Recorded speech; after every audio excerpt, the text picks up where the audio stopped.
अच्छा नाज़रीन, अब आ जाते हैं PP 52 संबड़ियाल में ज़िमनी इलेक्शन से पहले ज़िले इंतज़ामिया ने जानबदारी की एक इंतहा कर दी। नाज़रीन, ये इलेक्शन इस हवाले से बहुत अहमियत का हामिल है कि ये जो एक पूरे मुल्क में शोर मचा हुआ है कि जंग के बाद जो है वो PTI की मकबूलियत का ग्राफ नीचे आ गया है। तो नाज़रीन, ये एक इलेक्शन जो है, अगर नून लीग को या सरकार को या किसी और को भी ये गुमान है कि इमरान खान की मकबूलियत नीचे आ गई है, तो संबड़ियाल का ये ज़िमनी इलेक्शन जो है ईमानदारी से हो लेना।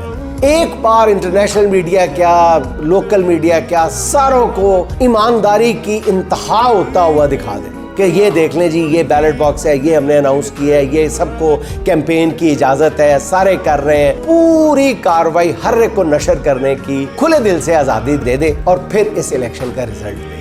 दूध का दूध और पानी का पानी हो जाएगा। ये लोग जो उम्मीद लगाए बैठे हैं कि इमरान खान का ग्राफ नीचे आ गया, अगर एक पॉइंट भी इमरान खान का ग्राफ जो है, मकबूलियत का ग्राफ नीचे है, मेरा नाम उठा दो। लेकिन एक बार ये इलेक्शन जो है पूरी ईमानदारी के साथ, जैसे कभी कभी होता है हमारे यहाँ किसी एक इलेक्शन में कि जी देख लें बैलेट बॉक्स खाली है, उससे पहले दिखाया जाता है कि जी सबको आज़ादी है, किसी के साथ कोई रियायत नहीं बरती जा रही, पोलिंग स्टेशन के अंदर जाने की इजाज़त दे जितनी इजाज़त होती है, तो पता चल जाएगा PTI का ग्राफ नीचे आया है या नहीं। अभी तो आलम यह है कि सियालकोट ज़िले इंतज़ामिया के एहलकारों ने पूरे हल्के में लगाए गए PTI के उम्मीदवार जो है फ़ाखिर निशात घुम्मन के बैनर्स और पोस्टर्स को बेरहमी के साथ उतार के फेंक दिए जैसे वो किसी पता नहीं इंडियन आर्मी के बैनर थे। और दूसरी तरफ नून लीगी उम्मीदवार ने इश्तिहारों में आर्मी चीफ की तस्वीर लगाई है। पता नहीं ये इलेक्शन ज़ाब्ते की खिलाफ वर्जी है या नहीं है। बहरहाल नून लीग के लिए तो नहीं है, लेकिन किसी और के लिए है, मैं नहीं कुछ कह सकता। तक की जो इतलात है वो आपको बता रहा हूँ। उन इतलात के मुताबिक PTI का इलेक्शन में पलड़ा भारी है और नून लीग का इलेक्शन कमीशन।